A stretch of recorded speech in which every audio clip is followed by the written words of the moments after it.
요즘 영양제 광고, 홍보들 정말 많이 보시죠? 사실 영양제를 안 먹고 건강한 게 가장 좋습니다.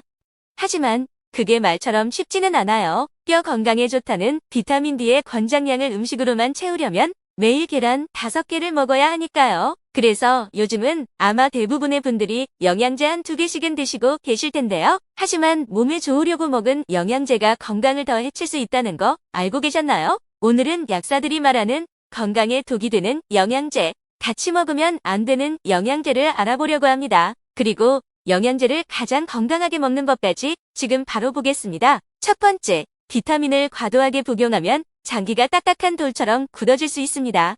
요즘은 비타민을 1개 이상씩 먹고 있는 분이 많은데요. 비타민을 먹을 때 한 가지를 너무 오래 먹거나 다른 영양제와 함께 먹을 때 주의해야 합니다. 캐나다 의학협회지에서 본 어거스트 교수는 비타민 D를 고용량 섭취할 경우 미세혈관 석회화와 심부전 등의 문제를 일으킬 수 있다고 했습니다. 54세 남성에게서 독성 문제가 보고됐기 때문인데요. 혹시 모르는 분들을 위해 아주 간단하게 설명드릴게요. 비타민은 수용성과 지용성으로 분류되어 수용성은 물에 잘 녹는다는 것이고 지용성은 물보다 기름에 잘 녹는다는 말인데요. 수용성에는 비타민 B와 비타민 C 등이 있고 지용성은 비타민 A, D, E, K 등이 있습니다. 이 중에서 지용성 비타민은 필요 이상으로 많이 먹거나 장기간 먹을 때 주의해야 합니다. 왜냐하면 지용성 비타민은 체내에 축적될 수 있기 때문이에요. 특히 골다공증 예방에 좋은 비타민 D를 과도하게 먹으면 고칼슘 혈증으로 인한 중독 증후군이 나타나게 됩니다. 증상으로 메스꺼움, 구토, 식욕부진, 불안감 등이 있는데요. 여기서 중독으로 인해 혈중 칼슘 농도가 높아지면 더 큰 문제가 됩니다. 서피어를 일으킬 수 있기 때문이에요. 그래서 캐나다 골다공증 치료 가이드라인에서는 성인의 1일 기준을 400에서 1000IU로 정하고 있습니다.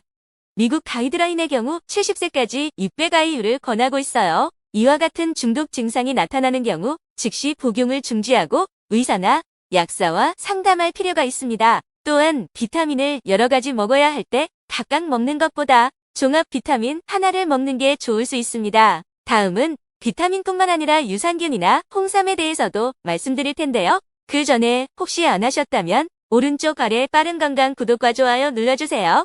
열심히 연구해서 우리 모두가 건강하게 사는 정보를 만들어 갈게요. 두 번째, 그럼 비타민은 어떻게 먹는 게 좋을까요? 먼저 비타민제는 원료에 따라 합성 비타민과 천연 비타민으로 나뉘는 거 다 아시죠?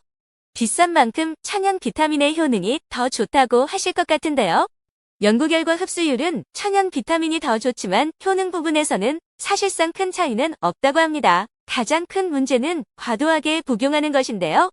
단일 비타민과 종합 비타민에 이것저것 섞어서 먹으면 과도하게 먹을 가능성이 높아요.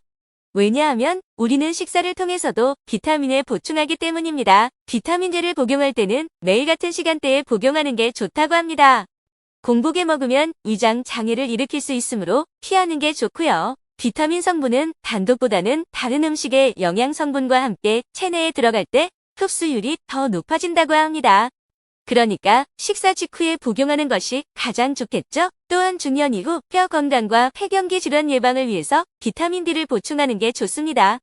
노년기에는 영양소를 흡수하는 기능이 떨어지므로 천연 비타민이 더 좋아요. 스트레스를 많이 받는 사람은 비타민 A와 B,C를 함께 복용하면 좋습니다.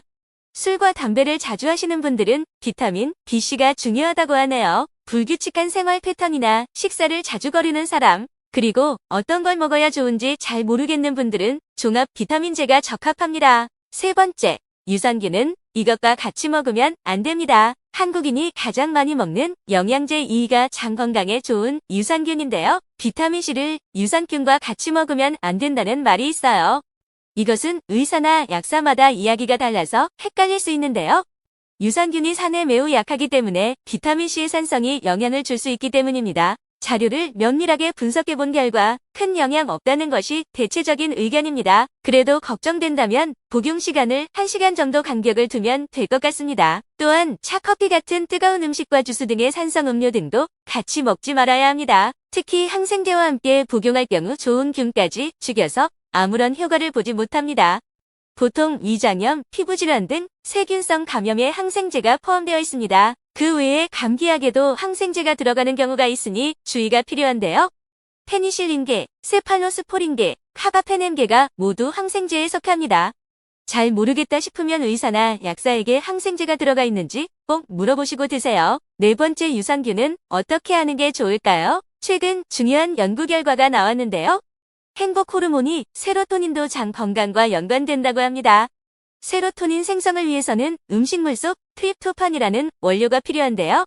장 건강이 좋지 않으면 세로토닌이 부족해지게 됩니다. 그러면 우울증, 불면증, 스트레스로 이어지면서 과민성 대장 증후군 등의 장 관련 질환이 발생할 수 있습니다. 대장과 소장은 음식물과 함께 각종 세균이 가장 오래 머물며 통과하는 곳입니다.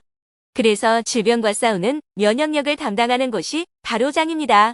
인체 면역세포와 암체의 60%가 장에 몰려 있다고 하는데요. 장 건강은 암세포, 세균, 바이러스 등도 관련이 있기 때문에 유산균이 건강에 도움을 줄 수 있습니다. 유산균이 좋은 기능을 발휘하려면 장까지 잘 도착해야 하는데요. 그러기 위해서 위의 산도를 떨어뜨려야 해요. 공복에 물 한 잔 마시면 일시적으로 위의 산도가 낮아지니까 그때 유산균을 먹으면 생존율을 높일 수 있습니다. 또한 채소와 함께 먹으면 장 속에 유산균이 잘 자랄 수 있게 좋은 환경을 만들어줍니다. 만약 항생제를 복용했다면 유산균은 4~5시간 후에 먹는 것이 좋습니다. 좋은 유산균을 고르는 방법은 다음 영상에서 만들어 볼게요. 5번째, 홍삼 먹을 때 이런 부는 조심하는 게 좋습니다. 홍삼은 인삼과 다르게 체질을 타지 않는다라는 말이 있는데요. 하지만 홍삼도 인삼과 크게 다르지 않기 때문에 몸에 열이 많은 사람은 조심할 필요가 있습니다. 홍삼은 체내 열생성을 증가시키고 혈관을 이완시켜서 고혈압 개선에 도움이 되는 것으로 알려 있었는데요. 2010년 국내 연구진의 동물 실험 결과 홍삼을 장기간 다량 투여할 경우 홍삼 성분이 혈관벽을 파괴하는 독성을 갖고 있는 것으로 나오기도 했습니다. 그래서 심혈관 질환이 있으면 홍삼을 거량 또는 장기간 복용은 피하는 게 좋겠습니다. 또한 홍삼의 사포닌 성분은 혈당을 떨어뜨리는 데 도움을 준다고 알려져 있는데요. 당뇨병약과 함께 홍삼을 장기간 복용하는 건 조심하세요. 둘 다 혈당을 떨어뜨리는 작용을 하기에 혈당이 너무 떨어져서 저혈당이 발생할 수 있기 때문입니다. 또한 에스트로겐 유사 효과가 있어서 폐경기 증상 완화에도 도움이 되는데요. 이때도 장기 복용은 조심할 필요가 있어요. 테스토스테론, 에스트론 등이 함유되어 있어 폐경기 여성의 유방부종과 유방통 등이 나타날 수 있습니다. 그 외에 출혈이나 지혈이 어려울 수 있기 때문에 수술 앞둔 사람이나 혈전 용해제 복용자도 조심하는 게 좋겠습니다. 그럼 홍삼을 어떻게 먹는 게 좋을까요? 미국과 유럽은 홍삼을 건강식품으로 복용할 경우 하루 2g 이내로만 권고하고 있습니다. 복용 기한도 3개월 이내로 제한하고 있어요. 이외에도 종합 비타민은 철분이나 항산화제와 함께 복용하면 안 되고요. 비타민 A는 루테인과 함께 섭취하면 과다 복용 위험을 발생시킬 수 있습니다.